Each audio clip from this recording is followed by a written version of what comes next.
Hello students, इस video में हम एक ऐसे टॉपिक के बारे में बात करेंगे जो हर स्टूडेंट्स को जानना जरूरी है, जो इस बार मैट्रिक एग्जाम देने के लिए बैठ रहे हैं। ठीक है, तो बच्चों, कुछ गलतियां ऐसी होती है जो एक एवरेज स्टूडेंट नहीं करते हैं और वह टॉपर बन जाते हैं, और कुछ गलतियां ऐसी होती है जो बहुत पढ़ने वाले स्टूडेंट कर बैठते हैं और वो उनका नंबर उससे बहुत कम आ जाता है। ठीक है, तो बच्चों, हमारा गलती सबसे पहला यह होता है कि एग्जाम में बच्चों सबसे इम्पोर्टेंट होता है समय। बच्चों, आप कितना पढ़कर गए हैं एक मायने रखता है, लेकिन यह भी मायने रखता है कि आपने उस 3 घंटे के समय में आपने कितना कुछ लिखा है। यहाँ पर आपका नॉलेज आपके समय से तुलना किया जाता है। ठीक है, तो बच्चों, इसमें सबसे इम्पोर्टेंट होता क्या है कि कुछ बच्चे करते क्या है कि स्टार्टिंग में जो छोटे छोटे प्रश्न होते हैं उसको लिखने में ज्यादा समय लगा देते हैं, और अंतिम में जो बड़े क्वेश्चन होते हैं जो बड़े बड़े उनके लिखने पड़ते हैं, तो उनमें उनका उतना समय बच नहीं पाता है जिससे वे उन सभी प्रश्नों को अच्छे से एक्सप्लेन कर पाए। इसलिए स्टार्टिंग से ही समय को मेंटेन करके चलिए, टाइम को मैनेजमेंट करके चलिए, जिससे आपका अंतिम में कोई दिक्कत ना हो। ठीक है, हमारा अगला प्रॉब्लम क्या होता है कि कुछ बच्चे अभी के समय में भी नए टॉपिक्स को पढ़ने के चक्कर में लगे रहते हैं। ठीक है, तो अभी नए टॉपिक्स के चक्कर में बिल्कुल भी नहीं पढ़ना है। अभी आपको सिर्फ रिवीजन करने का समय है, क्योंकि आपने साल भर पढ़ाई किया है और अभी आपका रिवीजन करने का समय है। अभी आप जितना रिवीजन करेंगे आपका नंबर उतना अधिक बढ़ेगा। ठीक है, अगली गलती स्टूडेंट्स क्या करते हैं कि अपने आप पर ओवर कॉन्फिडेंस ले आते हैं, यानी कि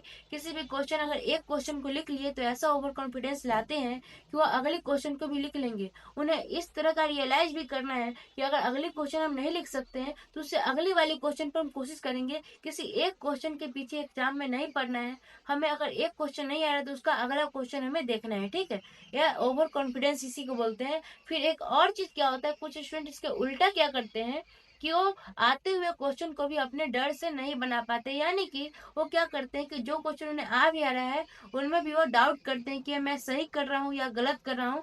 इस कारण वो आते हुए प्रश्न को भी नहीं लिख पाते हैं। हमारा अगला गलती क्या है बच्चों की, अभी के समय में आपका स्वास्थ्य अच्छा रहना बहुत जरूरी है, क्योंकि स्वास्थ्य ही आपका खराब होगा तो आपकी एग्जाम पूरा खराब हो जाएगा। क्योंकि अभी आपको अगर तबीयत अगर खराब हो गई तो बच्चों, आपका एग्जाम के समय में भी आपका, अगर मान कर चलिए पेट दर्द करने लगा, तो आपका एग्जाम के समय में आपका पेपर पर ध्यान न होकर आपके पेट दर्द पे ध्यान जाएगा। क्योंकि इंसान के जब शरीर में कष्ट होता है तो वह और सभी कितना भी सुख सुविधा हो वह उन सभी चीजों को भूल जाता है। इसीलिए अपने पढ़ाई के साथ साथ अभी अपने स्वास्थ्य पर भी विशेष ध्यान दीजिए। अगला गलती क्या होता है, कुछ बच्चे घर पे एडमिट कार्ड छोड़ देते हैं। ठीक है, तो एडमिट कार्ड को लेकर अच्छे से जाना है और एडमिट कार्ड को संभाल कर रखना है। ये आपके जीवन में एक बहुत बड़ा डॉक्यूमेंट होता है। ठीक है, आपका अगला गलती, कुछ बच्चे क्या करेंगे इस बार कि जूते मोजा पहन कर चले जाएंगे। ठीक है, तो इस बार बिहार बोर्ड ने यह नोटिस जारी कर दिया है कि जूता मोजा पहन कर आना सख्त मना है। और बच्चों, जूता मोजा आप क्यों पहन कर जाएगा, उस समय उतना ठंड रहता नहीं है,